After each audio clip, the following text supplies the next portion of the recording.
So really happy to have Julian Blake, who is a partner at Bates Wells and Braithwaite, and kind of, as many of you will know, kind of the leading law firm in terms of charity and social enterprise, and Julian's a particular expert on all things procurement legislation. So if I refer all technical questions to my legal friend, that's why. And then Carl Wilding, who's Director of Public Policy at NCVO, who's obviously going to give their take from the charity sector's perspective, and they've been kind of massive supporters of the Act. Getting it through was a big partnership effort from lots of people, including you guys. So really happy to hear that, and again, their perspective on what should happen next, as well as what's happened so far. So purely for based on PowerPoint availability, we'll get Carl to go first. Then it'll be Julian, then me. So Carl, do you want to fire away? Yeah, I'm going to stand up if for no other reason that I can't actually see what I'm presenting if I don't stand up. However, I work for NCVO. Do you all know NCVO? Yes. Yeah, I'm not going to waste any time telling you about NCVO then, because you're here to talk about the Social Value Act. Social Value Act is 2 years old, and as Nick said, I think lots of organisations were involved in bringing it around. To use that old phrase, success has many fathers, but failure is a bastard. This is clearly in the former camp. I was going to say, I wonder where you were heading with that comment. Thanks. I'm going to start off, and I don't know if this is provocative or not to this audience, but I think sometimes in the voluntary sector or the charity sector, we think this is all about us. Okay? It's Social Value Act for us. Okay? I do not think this government is interested in voluntary organisation. Okay? I think they're interested in us potentially as delivers of services, but as only a group of institutions on a level playing field that includes other independent providers as well. So I think one of the things that we've got to start thinking about, possibly a little bit more in sort of our sector, is that this isn't just some sort of mechanism to give us more contracts, okay? Because I think I do come across that sometimes in terms of the world sort of out there. And it's timely in the sense, as it says on there, that if you look at the public service landscape at the minute, and I'm sure many people will be saying this to you at the minute, it's not just about the economic crisis of 2008 and its aftermath, it's about something much more fundamental than that, which is about demographic change and rising demand. The best description I've heard of that, which has stuck with me, is that the population at the minute wants Scandinavian level services for US level taxes, but the danger that potentially we're going to end up with is US level public services for Scandinavian level taxes. So maybe the Social Value Act is one of the solutions in terms of doing this. We've got some good examples of places where it feels like the Social Value Act is just being used and maybe starting to bite a bit. You'll get all the slides afterwards, so I'm not going to go through in sort of detail any of these, but in the example of Knowsley, where the Social Value Act has been tendered with some quite meaty contracts there, so the largest one being domiciliary care, worth £8 million. Continuing the Knowsley example, the Knowsley Third Sector Consortium, they've got a programme called Warm Homes, which again has demonstrated what can be done, I think is the point. And again, if my first sort of takeaway from this is that I keep hearing all the time, we need examples of how it can be done. I mean, really practical examples of what it looks like on the ground. I am, again, in my life as a Director of Public Policy at NCVO, it sort of feels a bit at the minute that if you take any, and I'm sure it's the same as social enterprises, Nick, there's a spectrum that we all have to deal with. And I've got a bunch of people at that end that are thinking, everything is awful, the evil government need to be voted out, and in 2015 the taps will be turned on again, and I don't need to change. And then there's at the other end of the spectrum, there's a small group of organisations that are thinking about how are we going to do service redesign, how are we going to think about public services in a completely different way, and how's the Social Value Act a solution? But trying to get those examples is still quite tough. So I think if we have a responsibility as a community, it's about how we bring those to the fore, because in the middle of that spectrum there's a whole bunch of organisations that know the world is changing, but they're not quite sure what to do, and they just want some examples that are really practical about how they can actually do it. So in that vein, there are other places where we think Social Value Act is being used. I know Paul, who works with me on this stuff, you talk about Birmingham quite a lot as a place where things are happening. Lambeth and Co-op Council in Lambeth never seems to be out of the news. But, and this is not a surprise, progress is patchy. Of the 400 local authorities that were surveyed recently, less than 10%, less than 1 in 10, have a social value policy in place. I was on a platform yesterday with the director of the new local government network. And he was saying in many respects, local authorities are not that different to social enterprises and voluntary organisations. There's a small number of really good ones at one end of the spectrum that are really thinking, actually, it's not about sector anymore. They're almost, to coin the phrase, sector agnostic. They're just thinking about outcomes. And for me, that's what Social Value Act is about. It's about outcomes rather than about sector. But then, again, there's a long tail of organisations that are not as good. And my members, if that's the right expression, they do tell us on a pretty regular basis that Social Value Act sounds lovely, but when it comes down to the sort of the dirty issue of sort of procurement, that it's ultimately always, or it seems to be always, about price and cost, rather than about social value. So they're frequently telling us, just sort of seeing tick list approaches to social value and procurement. I think in my world you could spend, and indeed some people do spend, 99% of their time criticising everything that's going on and saying how terrible it is. The really, really difficult bit is the 1%, which is, okay, what are the solutions and what can we actually do to try and build on something that when we see it working, seems to be working, is the sort of pretty nice thing. So we've got 3 things that potentially we think are useful here. Training, statutory guidance, and then possibly some amendments to the Act, which, if anyone's been following news from Parliament this morning, Communities and Local Government Select Committee this morning were proposing some changes. And we can talk about that in the Q&A, should we wish. Anyone come across the Commissioning Academy? Yeah. Okay, so we've been, with others, we've been working on the Provider Perspective Day of the Commissioning Academy. And from everything that I'm hearing about the Academy, it seems to be a good thing that in terms of, sort of changing hearts and minds. So we think that the Commissioning Academy could really take forward the social value agenda. Ideally, I'd like to see a centre for social value where we're pulling together, in the same way that I think we've done with some other areas in the past, we're pulling together the best evidence about what works, we're showcasing the really good examples of how it works. And then because the Commissioning Academy has influence with commissioners, they're clearly best placed in terms of teaching commissioners and providers what to do. My apologies, I've skipped over my slide. And in terms of providing support, we would think that something that was much more ongoing in terms of support, rather than perhaps the sort of the sheep dip approach, which is the way that a lot of training programs seem to provide it.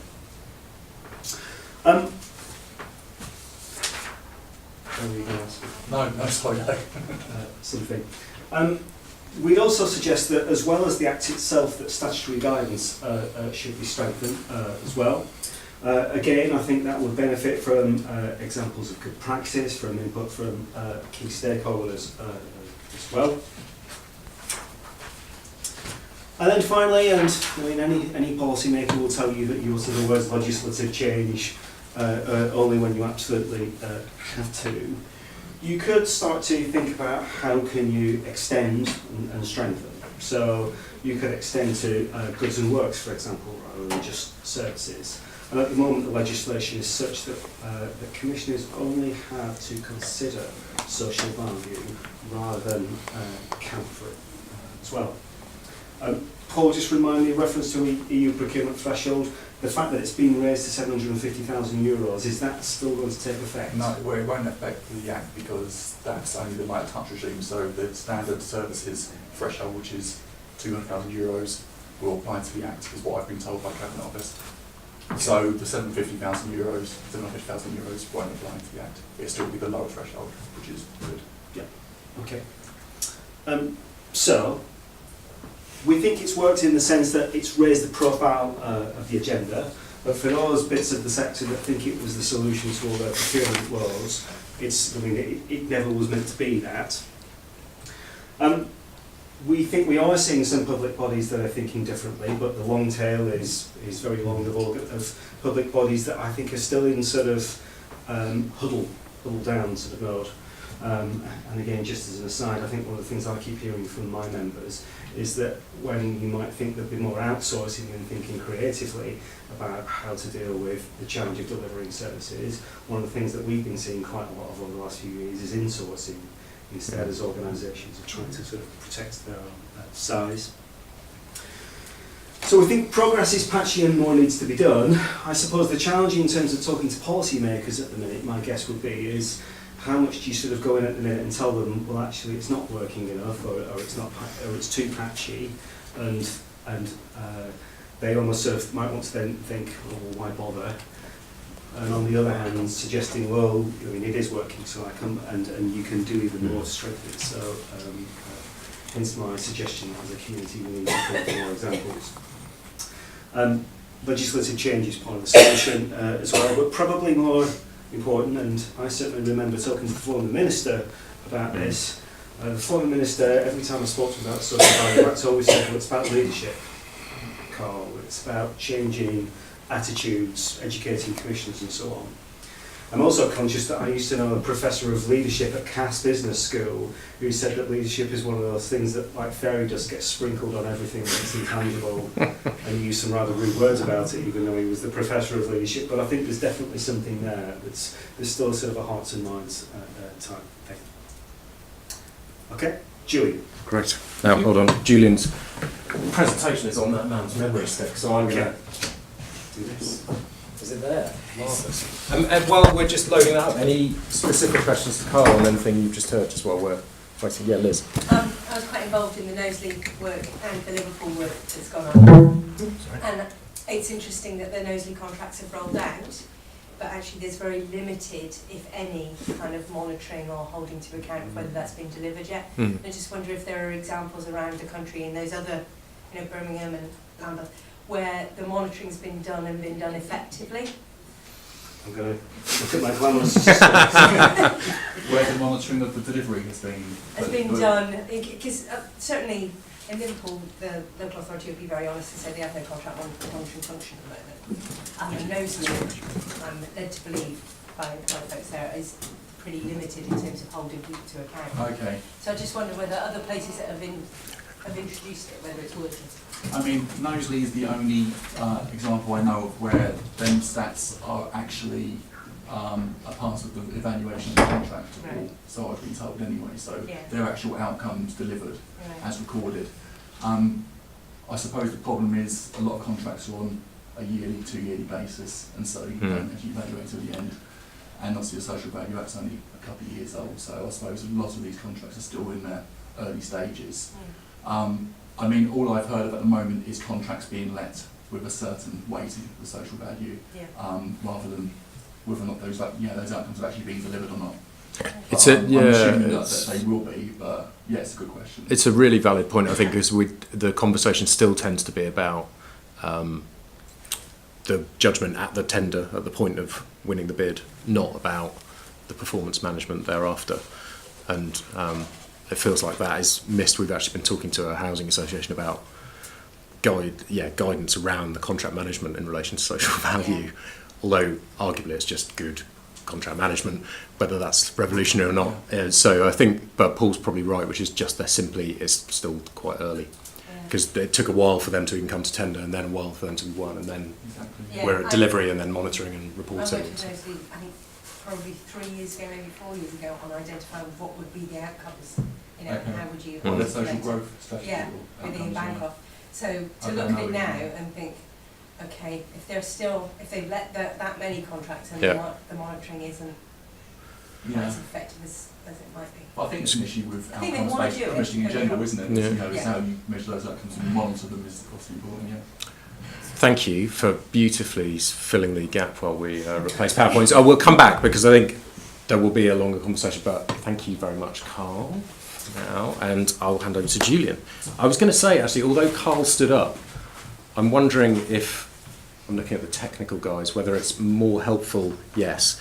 For a sound perspective, I'm a bit worried you might have been like a sort of mime artist All right, for the okay. last 10 minutes. It was very good, I No, promise it was you. fabulous. I'd just like to say, so Julian, if that's all right, if you're fine, happy to yeah. deliver it from there, that'd be great. So far away. Okay, thank you very much. I'm going to broaden the perspective. We're talking about the Social Value Summit. That's not just the Social Value Act. There are lots of elements relating to, I'm going to start with the public benefit sector, that are very, very importantly related to social value. And I think it's an appropriate thing to try and relate those things so we can put social value in its perspective in the social value sector and quite rightly beyond the public benefit sector and quite rightly beyond the public benefit sector too. I would put it in the context of a 30-year progression, which I've been involved with pretty much in the public benefit sector. So we had professionalising charities, social enterprise, the word got invented, and social enterprises have now been here for 25 years or so, by that name, although they did obviously exist before that. Social finance has developed as a concept of how you finance public benefit organisations, new concept, lots of development in that area. Public service reform is linked into this, the idea that public services may be better delivered by organisations independent of government with a public benefit focus. Social value fits within that as a way of describing what those organisations particularly bring. Social impact is what social value achieves. Social impact measurement, and that's been mentioned several times today, is how you give real meaning to social value.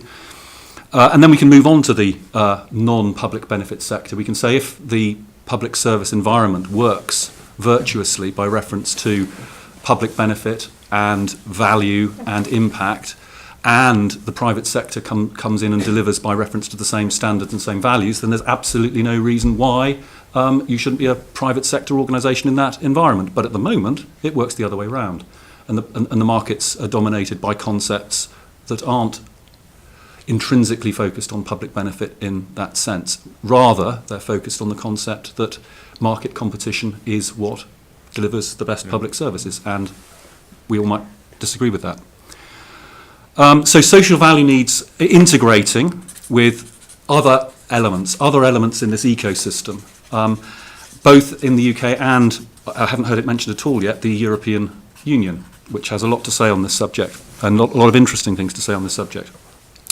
That can then lead to putting social value within a theory of development and a theory of change, and we can move to start talking about that ecosystem for the delivery of social value and social impact beyond it being a good idea, which every politician will say. Every politician will say social enterprise is a good idea, social value is a good idea, but then there's a limited understanding of what that is or what that can really mean.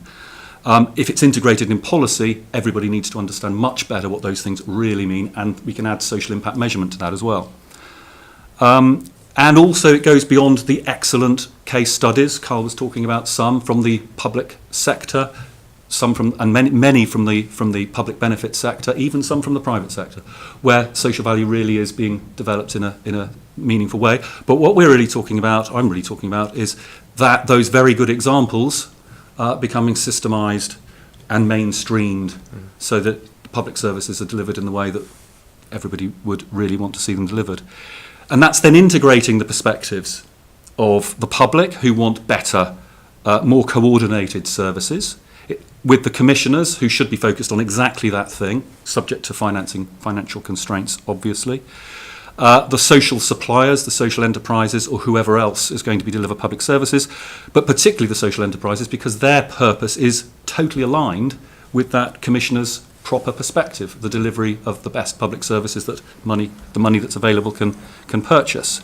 And add into that the social investors who want to support the delivery of impact, who want to invest in businesses that can deliver impact. So they again have an interest in what social value is and what it really can mean, so that they can have better impact with their investment.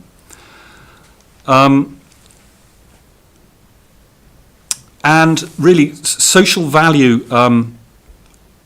is inherent to this concept. What we're talking about, why we're talking about social enterprises in this context, and we take the point, Victor's point, and it was made in the earlier session that I was in, that what we're really talking about is business. Yes, that's absolutely true. But I think that's a disclaimer, sort of. They're public benefit businesses, disclaiming, saying, don't think of us as public benefit businesses, we're businesses. Quite right, but also they're public benefit businesses. And there's something really, really distinctive about that fact, which they don't need to disclaim. They need to move on to the next point. And there's real value attached to that. There's real value attached to that because they're efficient, self-sustaining, independent businesses that are driven by purpose over profit. Profits have to be made, but the purpose is the main focus. Collaboration, as has been emphasised today, over competition. Public value over shareholder value. And social impact over private business success. Those are values inherent to social enterprise, values that can be applied to other types of provider. But at the moment, in the state of the market and the way public service is delivered, what we're trying to talk about with social value is the drawing out of those values and their institutionalisation within the system. And what that really ultimately means, it seems to me, is an alternative economic model for the delivery of public services. It's not the public sector, which is often caricatured as too bureaucratic to deliver good public services. And actually, that caricature was well represented in the health seminar, in the session earlier today, when all three speakers were saying what the social enterprises have achieved in delivering social value couldn't have been delivered in the same way within the NHS, generally speaking, obviously. So there's something about the public sector that doesn't deliver in the way that public benefit organisations can deliver. And we can all recognise the same is true if we look at the private sector. If the private sector is focused on profit over purpose and doesn't have purpose as part of its mission also, then that's not the way we want our public services delivered. So we're talking about public service reform with these values, social value, at the very heart, which is really turning the focus to commissioners who need to make sure that social value is at the very heart of the delivery of public service, whoever is delivering those public services. Just to take a slight break from my line of thought here, social buying is actually something quite different, but another subject relevant to social value. They tend to get conflated, and what I'm like to be is quite precise about some of the things that do get conflated. If you think about social value in public services, you need social value in public services, you need public benefit in a health service. It's got to be there. You don't necessarily need social value in buying goods, although it's a helpful thing if that happens. So there are actually different ways of thinking about social value. In one, you're thinking about the best way to deliver that service in the best way for people. In the other, you're thinking, well, we're going to buy this, but we could buy it in a more intelligent way that would add some other value to it. Now, I just make that point because they're quite often discussed as if they're the same thing, and I think there are two different ways of thinking about social value. What I'm talking about is the need for social value to be integrated into the concept of public service markets. As I've been saying, it's essential in public services, so public service markets must require social value to be delivered as part of those services. Social enterprise is inherently dedicated to social value. They're dedicated to the purpose, they're dedicated to the delivery of value, whatever that might mean. So they provide a good model for social value in public services market. At the very least, look around, see the great examples that you can identify of public services being delivered in exactly the right way by social enterprises, delivering social value. They are good models for how it could be done more often and how it could be more systemised through the system. Commissioners, their job is to require best value public services. Their job is to demand social value as part of that. And by fulfilling that job, they then regulate and control this market. It's not a free market in public services, or it shouldn't be. It's a market that should be controlled to ensure that it delivers purpose and value. It can't collapse into not delivering anything like a private market can. And the commissioners are there as the regulators, soft regulators, but they're there to make sure that the market works in that way, to deliver the public services. That's their job. Commercial businesses are absolutely not precluded from that market, but, as I was saying before, what they must do to play in that market, if it's a virtuous market, is that they must deliver to the same social value purpose standards as the social enterprises. That's the value you need in a public service market. Now, a further integration point is about the regulatory context. Procurement comes into that. But procurement isn't the dreaded thing that everybody thinks it is, if it's thought of properly. Because before the Social Value Act, there were the public procurement rules.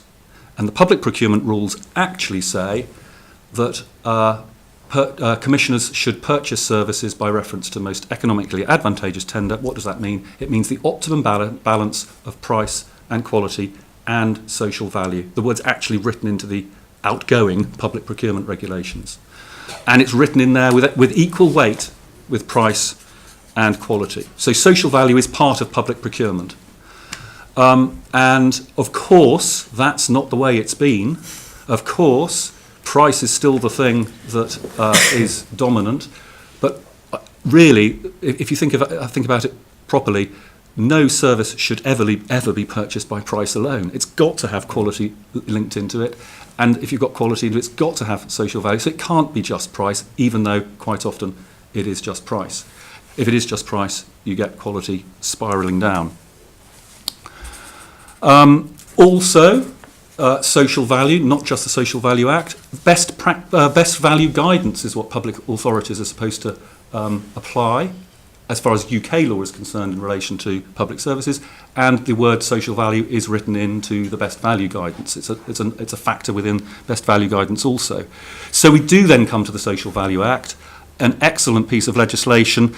It adds a duty where there is already a power, so it's not changing that much in that sense. What it certainly has done, as this conference has illustrated, it's added focus and stimulus and opportunity.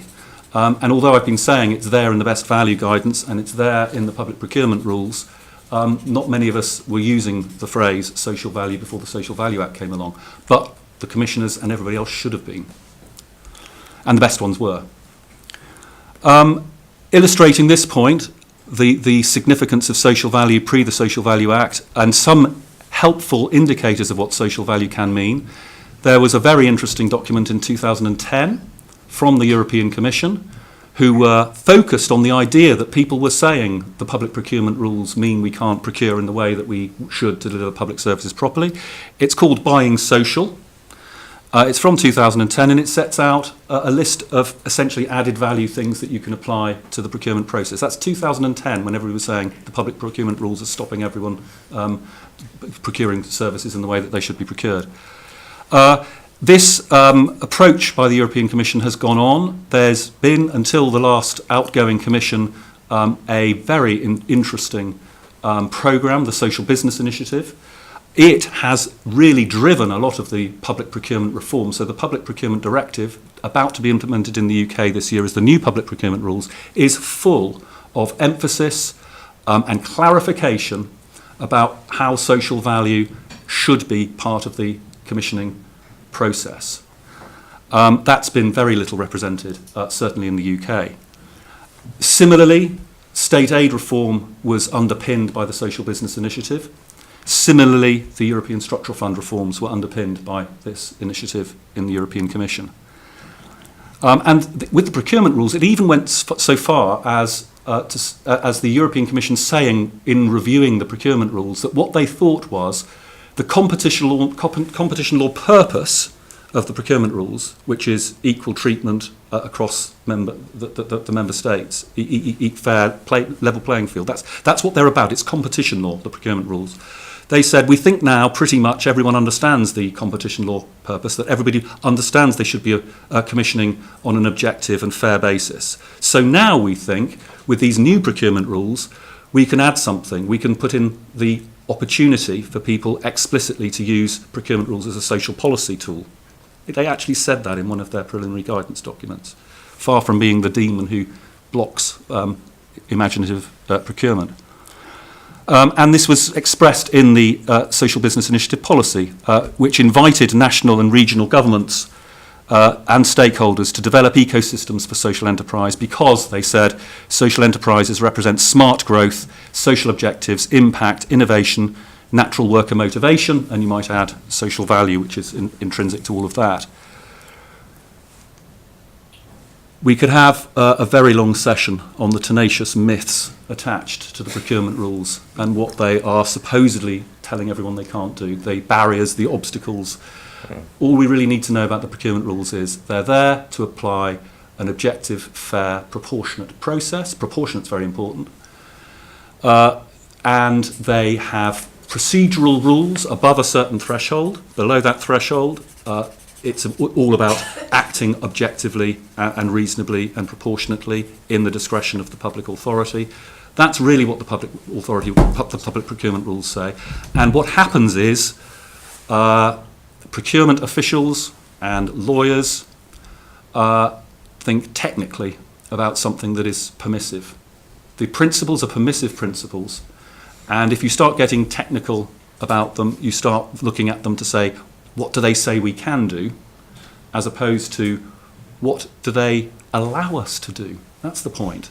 It's about allowing commissioners to commission well, and in that sense, the procurement officers are serving that purpose, and any lawyers you have to get involved are serving that purpose also, and should be advising you can do what you want to do as long as you act reasonably and make sure that the procedures are properly complied with. So what we really need, and this is, I mean, we've mentioned it several times today, but it's commissioning practice that is the big problem in relation to social value. If you had commissioning practice that followed the degree to which social value is written into the procurement rules and is written into best value guidance, you wouldn't have needed a Social Value Act. But we did need a Social Value Act. So social value should be integrated into the public service marketplace. And I'm really summarising what I've been saying. Commissioner best practice means they have as their essential purpose and their essential duty analysing and articulating social value. In their strategy consultations, procurement processes should start with consultation. We were talking about what really needs to happen is that services are defined by what people want their services to look like.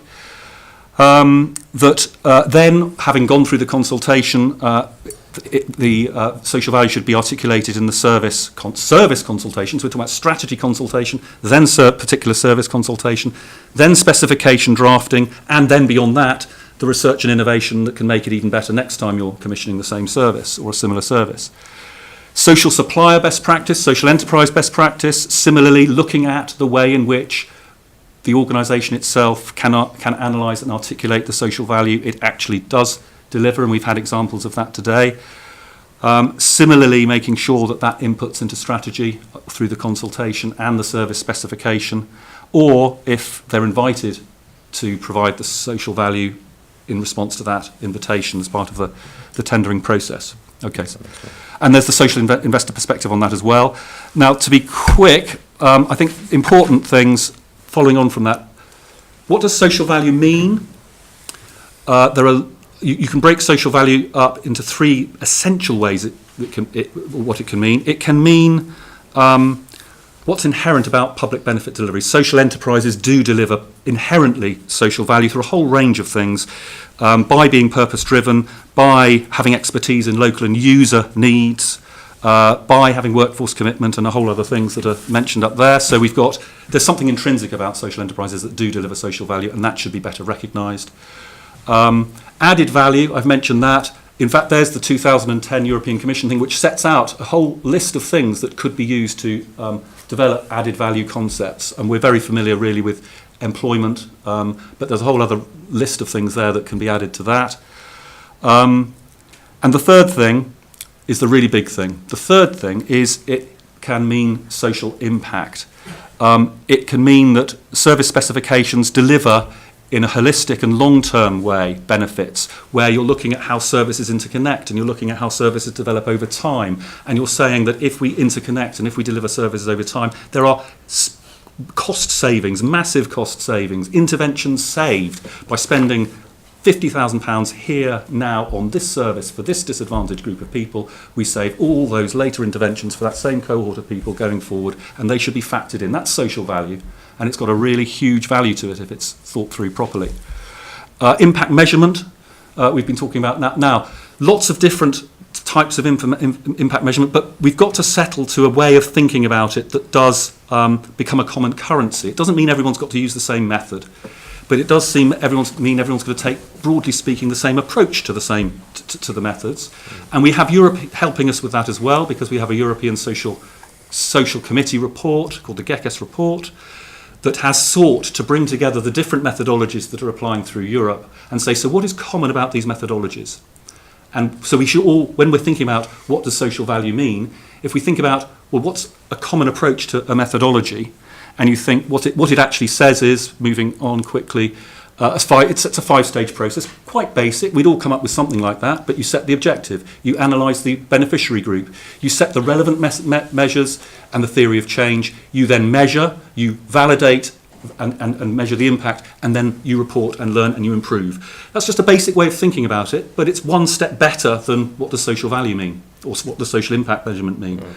And then it goes on to say, and other things should develop out of that, common approach to indicators, common approach to measurable outcomes, just as a broad idea of making this thing more meaningful than it seems when you're first presented with a phrase, social value. So this is all about a progressive approach to the integration of social value, which I think, certainly if you're taking that impact measurement last point, it's exponential, the significance of it, if it's really embraced by public policy. We've had examples of that today. There's an example in France which illustrates the point. Based on simple interventions, starting with a simple intervention for unemployed people on the street, £50,000 paid here. They built an €800 million business delivering social value and measurable social value. And interestingly, they describe this as being classic Anglo-Saxon social enterprise at work, not the European cooperative model. We got loads of examples in the UK, similarly. And we can claim success for it. Well, that's what they say. They like the Anglo-Saxon model, is what they say. So, my conclusion, if we get the commissioning right, which I think is the really big issue, procurement is restored to the mere process it should be, serving the purpose of delivering best value services. Then we have the opportunity for social suppliers, social investors to respond to that market, to collaborate, to generate its own leadership. We get the bottom up that we have at the moment, the great examples we have at the moment, building, multiplying, mainstreaming within an ecosystem that can allow it to develop rather than put up obstacles to its development. And I would say one last thing, don't forget Europe. I mean, the European Commission has done some high-level policy on this, which is actually quite interesting. It's disappointing we never hear about that from the UK government, I would say. It invites the UK government's response, including through the procurement rules. And from there, we might get a bit closer to systemising and mainstreaming. Great. Thank you, Julian. As ever, I kind of always learn a huge amount on. I hope you've all got that. Thank you. And I think it outlines the potential, but also the challenges in some of that stuff as well, which is and the context actually of how this agenda has been moving steadily along for quite a few years. And I think, really helpful to have in, I'm looking at John from Northern Ireland as well, who doesn't have a Social Value Act currently, helpful to have that armed with that. Actually, it's already built into this bit of guidance, those regulations and so on. I will be brief and kind of add to, and then we'll open up. Just, I suppose, from an SE UK perspective, I agree with a lot of what Carl said. So the first principles around this were get the maximum from public spending, because a lot of money is spent on public spending, and we need to extract the maximum value in the widest sense that we all understand it. I think that a lot of it is about working in partnership, and I think that's probably been a bit of a theme today, and you've probably gathered that, I think Carl made this point, that it's not about social enterprise. It's not about charity. It's we're only going to make progress in kind of partnership because that's the reality of how stuff works at the grassroots. I think the Act, if we could go back, we might choose a different word to consider. I like Carl's account. I've gathered that government can go as far as require or even mandate, but we have what we have. I think the focus on pre-procurement was sensible and useful and remains so, because that is actually the critical bit to your when stuff gets designed. And the local kind of by default stuff, I guess the local nature of the Act is both a weakness and a strength. It's a strength because actually it allows for that local design. It allows, if you like, for our more devolved kind of world in terms of setting their priorities, but it's a weakness in the sense that the consistency we all want to see, particularly for those who operate in multiple localities, is difficult to achieve. I think from our perspective, an extension or expansion might be helpful. Certainly strengthening beyond consider would be helpful. We're not entirely sure. I hold out limited hope for whether that will happen in the review that Lord Young mentioned this morning. But and also, I think we chatted a bit about EU thresholds there. Even just much stronger guidance about applying this below the thresholds for smaller organisations would go a long way, actually, because a lot of them, as they do on other issues, will hide behind some of the stuff that's out there. Extension to planning goods and works. It was interesting to hear about Liverpool's example, who are actually starting to include that stuff in what they're doing. Again, how far that's gone in terms of implementation is another matter, but they're definitely planning as part of what they're throwing into their big sort of social value bundle at the moment. But I suppose for me, I'm in sort of violent agreement with what Carl said around it's about what goes alongside the legislation. To be honest, even if we got the word change from consider to require, we would still have the same issues around implementing it on the ground, about the cultural change, about the awareness, about the training, about the better evidence, etc., etc. So I think there's still a need to campaign. I think part of that is a comms job. So I think going in, particularly to a local authority that's being stripped to the bone, and them going, have you seen my cuts, and putting their fingers in the ear is very difficult. I think going in and saying, we know you need to make cost savings, this is a way of approaching it in a way that can help you transform your services to do that, is still challenging right now, conversations to have with some of them, but is a much better approach, and we need to be persistent and consistent with that. I think much better guidance from central government would really help, actually, by department. So at the moment, even, and I think that will come out in the review report, but again, the NHS tend to pay attention to guidance that has the NHS badge on, not so much guidance from Cabinet Office, as much as we might love them. So I think, again, can you have guidance by department, almost kind of white labelled and pushed out to give clearer, and again, including examples of that and much stronger guidance, much more helpful guidance Can I just around make that. a quick point about guidance? Yeah. Which I intended to make. It's the second thing, apart from the tenacious myths. Yeah, The big issue with guidance Yeah. tends to be risk, challenge. And you want guidance written, again, on the permissive basis. Yeah, not absolutely. on it's all about risk and that being the big issue. and you've brought Avoidance of risk. me neatly to my next point, which was legal challenge ? So I think there's sort of been an open question since the Act came about whether what would really concentrate minds in not a hugely positive way potentially is a legal challenge. Now, the extent to which we'll get into probably in questions about whether that's achievable, how that might be achievable, whether that would be helpful or not, actually, given the stage we're at with the Act and so on. But I'd like to throw that in there. I think better guidance actually on specific issues. So we tend to hear conflicting guidance even from different law firms or different advisors around living wage, can that be included in a procurement framework, can't it, and so on and so forth. So I think I know the answer, but again, clearer guidance centrally from maybe the likes of us as well as the likes of government. And finally, training. I suppose I'd expand on Carl's point to say, I think, to what Julian was saying, actually we need to not only train commissioners or reach out to them, but also it's procurement, it's finance, it's legal in these organisations, and also it's across sectors. So my only fear of the Commissioning Academy is that it's public sector, and I think actually one strength is we'd like the private sector's subcontracting lead, and we'd like the housing association, and so I think there's something interesting potentially there from a training perspective. So I think, just to summarise and then open up, so I think the timing on the one hand, great, because it's provided that catalyst that I think Julian referred to, and we've seen evidence of that. on the other, not ideal because it arrived at the same time as the big society, and we know how that worked out. So I think, but actually, if we can make the right pitch and do some of that work collectively into commissioners, then I think there is enormous potential at a time when some of them are really starting to realise they just have to do things entirely differently, and they can't just kind of be on this sort of 10-year salami slice process, which is what's going to happen. But the challenge then is time, is capacity, and relationships. So, and that's within the social enterprise and charities. Do they have the time to engage in pre-procurement? Do they have the time to invest in those relationships and the bidding process?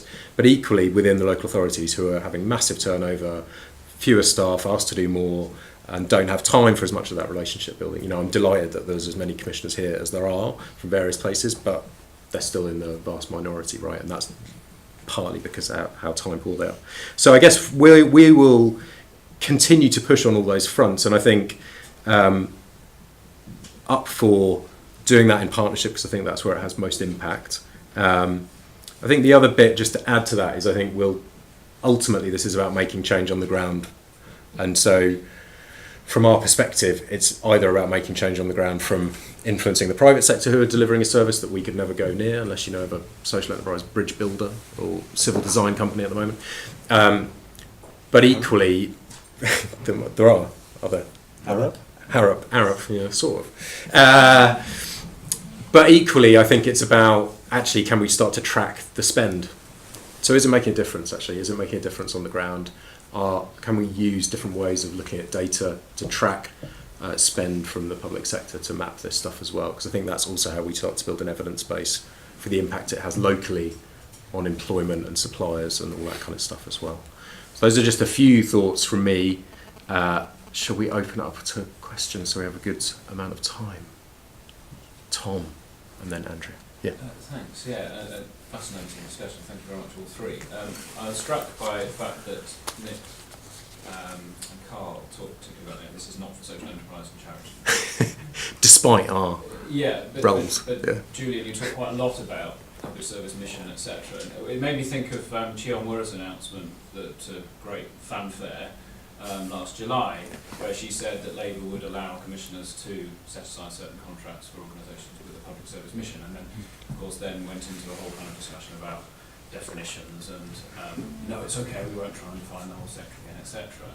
It seems to me that there's potential risks there, that it potentially is a bit of a distraction, and it might even be kind of there might be an implication there that suggests that, well, you have these little contracts over here. Of course, we didn't talk about size or what sectors or anything, and we'll leave the rest for the big ones. I know that's not her intention, but I wonder if there's a risk in the way commissioners think about the sector that might follow from that. Carl, do you want to start us off?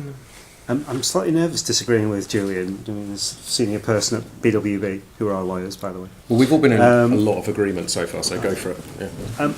I worry sometimes that I work for a membership organisation, so even stranger me saying this. I worry that we over-egg it when we talk to commissioners and we say that, you see this bunch of organisations here that have got public benefit locked into their governance and so on, they've got a monopoly on doing good. And achieving social outcomes. Because you look around the world around you, like Timpsons, for example, where is it 10% or 25% of the workforce are all ex-offenders? Yeah, they don't have anything in their mission locked in. So I'm just slightly sceptical that we might oversell our sector, and instead what it's better to talk about is that these organisations don't have a monopoly on social value, but there is something intrinsic in terms of their characteristics. And again, I don't know if I'm going to disagree with you here, Julian. It's not about their values. I think it's about their characteristics. There's something about them, the fact that, for example, users quite often are involved in the governance, that means that they have process outcomes that deliver social value. We're not disagreeing. And these things are quite difficult to nuance, really. So what I'm and remember, I was commenting on the fact that Victor and Andy Burnell both said, I'm a business, I'm not a social business, first and foremost. Quite right. But they then describe their business, and what's really significant and valuable about their business is that they have this purpose at the centre of it. So all I'm doing is putting that back in the picture again. You have to say, it is about business, but it is also about the nature. And so I'm agreeing with you, the nature of the business. And I've got my list of things that I rushed over that's relevant there. And one of them is engagement with your workforce, engagement with users, engagement with stakeholders and communities in a way that is well established in social enterprises, and although there's Timpson's, less well established in private benefit. Sure. So I was at a conference the other day where I heard someone say something I think is really wise. They said every organisation could be more like a social enterprise. Every organisation could be more like a cooperative for that matter. And that's what I'm really talking about. And when you talk about the Labour Party announcement, that's pretty disappointing, I think. Because if you think of the traditions of the Labour Party, you would have thought they would understand social enterprise. And they would be able to understand its essential characteristics and value it for those. And be more assertive about saying this really comes from purpose being at the heart of something, and that's what we want. And it doesn't matter, then you can say it doesn't matter what type of organisation, that's what we want. And there's also a little link to the mutuals policy, which is because what happened there was the current government is convinced that employee ownership is productive, which I think that's probably quite right, but it's not the only thing that's productive. Sure. Purpose-driven, focused organisations is also productive, and that's what you would want. You want that in there as well. And interestingly, here's another little twist on the European thing. The British government went to Europe and said we want an exception in the procurement rules for mutuals because we think they should be given essentially preferential treatment because we think they're productive. I saw that going in. I thought, I'm never going to agree to that. That offends against the principles. Went in. When it came back out again in the rules, it had social elements attached to it. So there's the employee benefit bit and the social bit. Yeah. So there is a provision in the procurement rules which says you can prefer an organisation which has both of those characteristics. I mean, it's a limited thing and it does offend against the objectivity in principle. But once you're talking about the characteristics, they're the characteristics you want to see delivering your public services, and it seems to me that's what you really want politicians to get. I won't add too much, but just it's interesting if you the Labour did their healthcare announcements the other day, and it was largely sort of characterised as a sort of private versus public thing. It's interesting if you actually read the document, it talks about differentiating between non-profit and for-profit providers in provision, which arguably might be helpful because at the moment charities and social enterprise get lumped in as private or independent in a lot of those conversations, but that's another matter. I'm not going to get... We could widen this out to health and mutuals as well. Did you have a comment on this one, Liz, and then I'll go to Andrea? Characteristics point that I think you can look and see private sector companies, and I would name Waite, for example, with construction, that behave very much in a way which is about driven by a social purpose for the benefit of the community and the jobs that they do. Yes, driven by profit, but as a family firm. And I wonder whether their status as a family firm is something that slightly changes their behaviour. But and Timpson's about the same, I suppose. It's a really interesting way of describing what it is that you might be looking to commission. If you're a commissioner, to be able to say, I want the organisation to behave in this way. Yeah. Thank you. Andrea, yeah. It follows on, sorry, I've lost my voice. It's also you mumbled Arab, and I think this is actually very relevant because I was at a session this morning about environment and social value. Now what's interesting from what you were saying is I was on the charity that you work with to help sustainable development become a charitable objective, right? So now that is also part of public benefit. And so I'm kind of getting to this question. All the kind of ways you looked at it were mostly socio-economic approaches to social value, very much what you've been saying.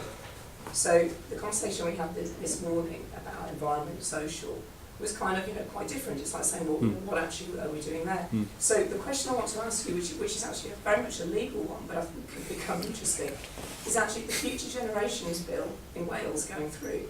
It's the public duty on all public bodies to recognise sustainable development of what they're doing. And then you've got the social value pillar over here. This is interesting. So there's a kind of thing here about priorities, there's a stuff about recognising what we're talking about, Yeah. there's a thing about, joining up, and also we've got the sustainable development goals going through soon. And they're going to have an impact as well. So I think there's a future-proofing thing here Mhm. in anything we look at. Otherwise, you've got quite a short-term agenda. Mhm. Something quite powerful. Yeah, I'd had a conversation with someone at lunch about that, the sustainability point, and it seemed to me that you can talk about social sustainability, economic sustainability, and environmental sustainability, and they all actually interlink. You can't really have one without the other two. So environment does fit in that sense. I mean, I wasn't describing it specifically, but it's another part of making sure that organisations deliver in a progressive way that benefits everyone, I would And say. the reason I'm saying it is because Yeah. obviously the whole of the conversation always gets warped because the language is social. Mm. That's all. Yeah, So, yeah. Yeah, and I think to be honest, it's part of the reason we had that session on is there's a feeling there's a whole sort of environment conversation over there, and it does, the ACT refers to environmental value as much as it refers to social value, if not in the title. So, and I think there's two things there. One is, how do we learn from the environmental agenda, which has become mainstream, so there is there's procurement, every procurement officer has to go on the training to understand how they embed sustainability and so on. But also there's a kind of, well, actually, how do we ensure that we're keeping a focus on the environment in our conversations, because otherwise it tends to become all about employment or all about health or whatever it might be, and we miss that kind of third pillar, I think, at times, which is a challenge and wrong. I suppose I'm encouraged mostly by the Sustainable Development Unit at the NHS, who have kind of seemingly gone, we've done carbon, now we're going to do social, which is, I mean, depending on your point of view, is quite encouraging. So that's quite interesting to see, because actually sustainability has kind of equaled green to some extent over the past 4 or 5 years, but actually if we can both plug the people back in and plug the green back into the social value in some way, then I think there's something we can do. How we do that, I'm open to suggestion. Sorry, Carl. Just a very brief observation on that point. NCVO, we've got solar panels on the roof. I mean, everything is recycled to within an inch of its life and so on. If you take that writ large, just charities have an annual expenditure of £46 billion a year. Okay, if we could make that more social in terms of how that money is spent, we can then absolutely go to other commissioners and not hit them over the head with a stick and say you've got to do this, but we can say, bloody hell, look at the brilliant outcomes that we've achieved by doing it. Thank you. Yes, another question. Yeah, thanks. Jenny Horlock from the University of Birmingham. I wanted to pick up on the comments that you made about the challenge of implementation. Yeah. So I've been doing research with local authorities to see how they're implementing this in practice, and the message back is that actually commissioners are really struggling to do this overall. And part of that is to do with the Act itself, but actually part of that is to do with the other pressures and culture of local government.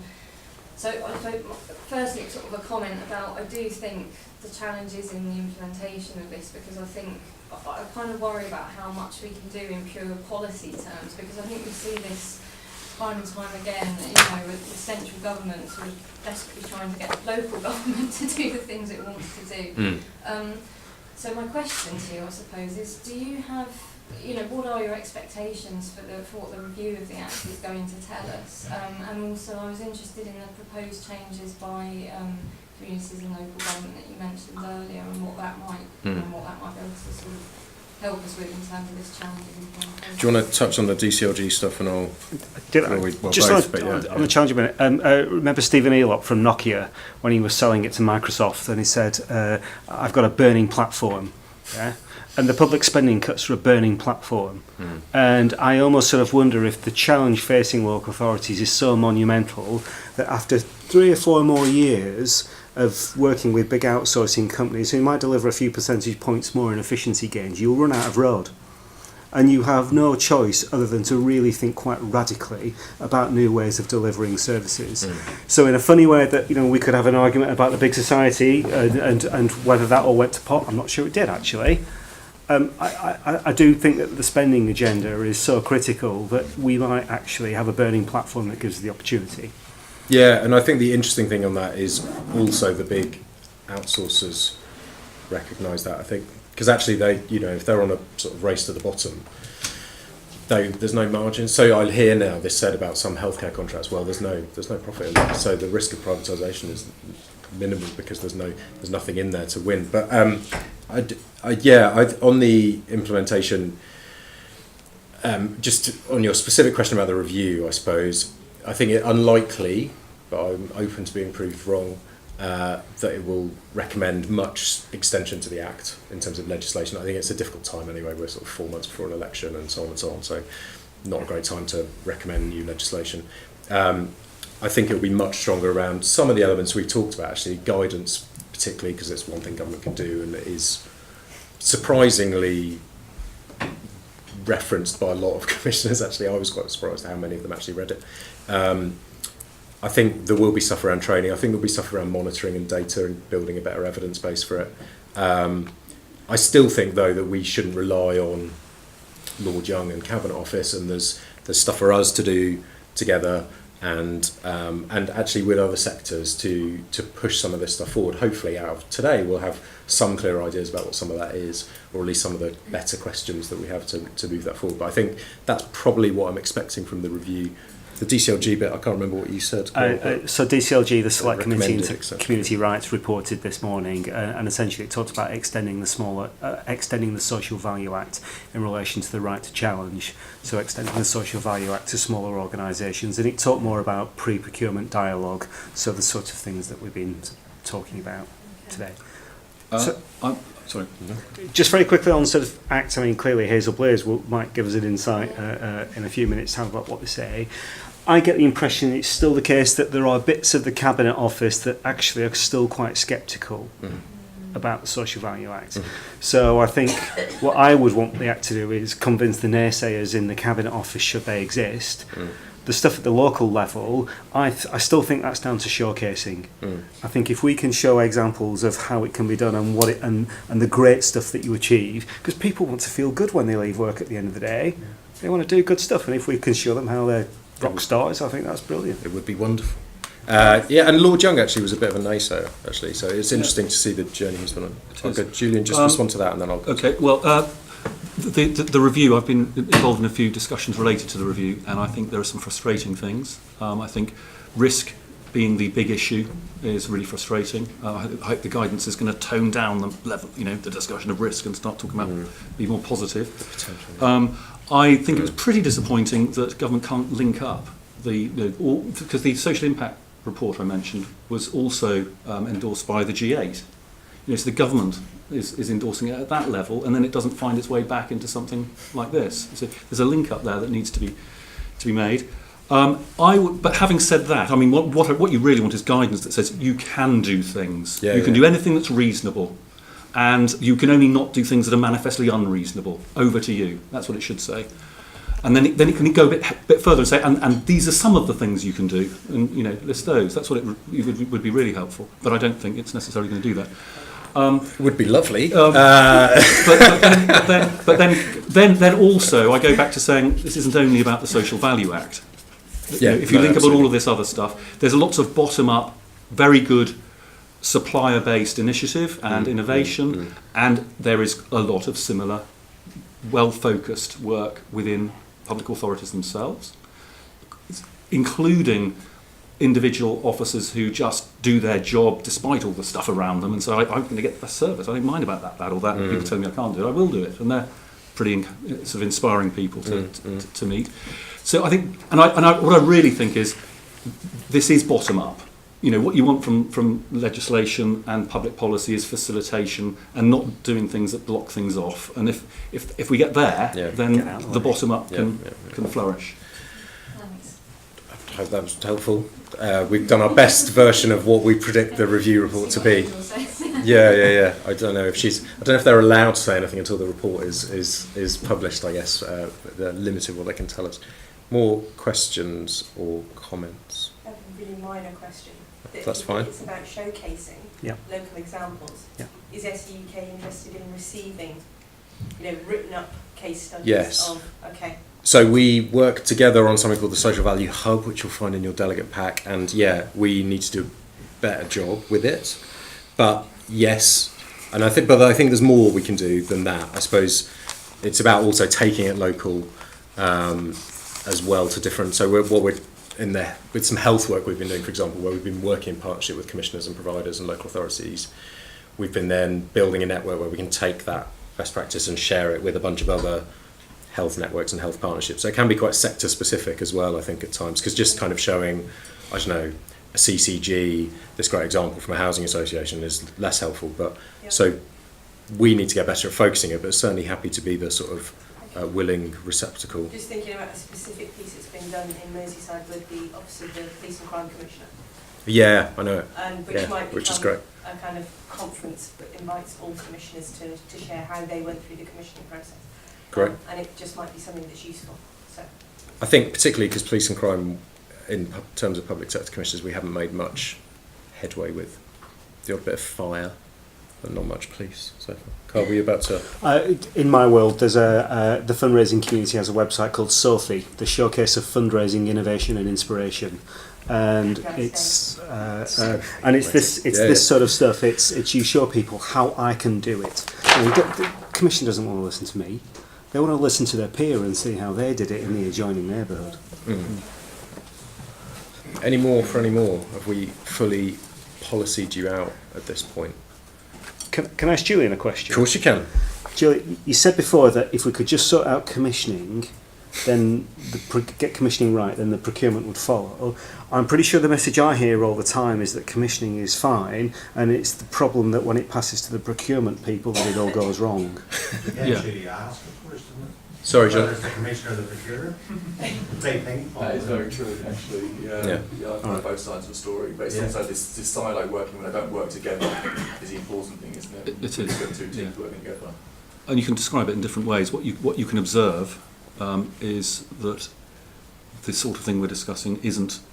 Well, what you can observe when you're trying to get the opportunity to deliver a service, you can observe a procurement process that is not designed to deliver the best service.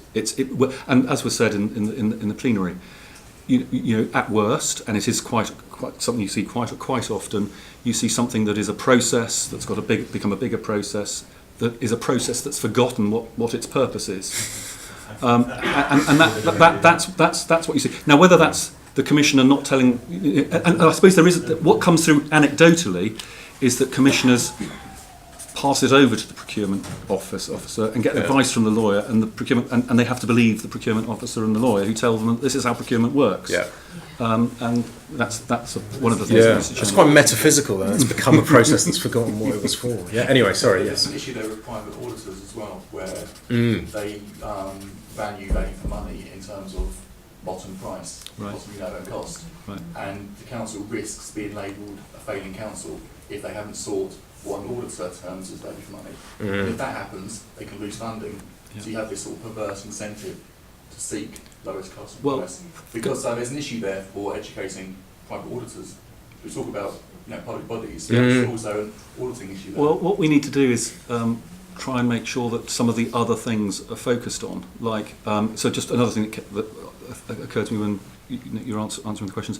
Another thing in the new procurement rules is a thing called life cycle costing, you know, which sounds very like social value. I think that's broadly speaking what it's about. So show that to the auditor and say, look, this is about saving money over the long term, if you want to talk about it in audit terms, and saving lots of money over the long term if you get it right at this stage. And that might mean spending a little bit more money now, or doing social value properly now. And there is how we account for it. And they that's have to feel safe in their understanding of the rules. Mhm, And that's the culture. absolutely. But at the very least, you can say, well, what does life cycle costing mean then? Yeah. It's there. It's permitted. Great, thank you. I think we have to close, he says confidently. Am I right? Is it 3? No? So, look, a huge thank you. If you could join me in thanking particularly Julian and Carl. like, there's so much expertise packed in these two brains that it's difficult to overestimate. So please feel free to nobble them after Hazel's spoken in the final plenary, and please do join us for that. I suppose I'm encouraged and disheartened in equal measure, I think. So there's still a hell of a lot to do, and not only have we got to crack commissioning, procurement, finance, legal and joined up government, but also potentially the big four, which is no small challenge, but I think the bit to remember, I think, is the potential that is there, that we're starting to be realised, and X Factor like we are on a journey, I think, but I hope that we can at least events like today and all your work will help accelerate us along it. So thank you very much, and please join us back in the session for the plenary. So thank you. Thank you. Militant optimism. Militant optimism, yeah.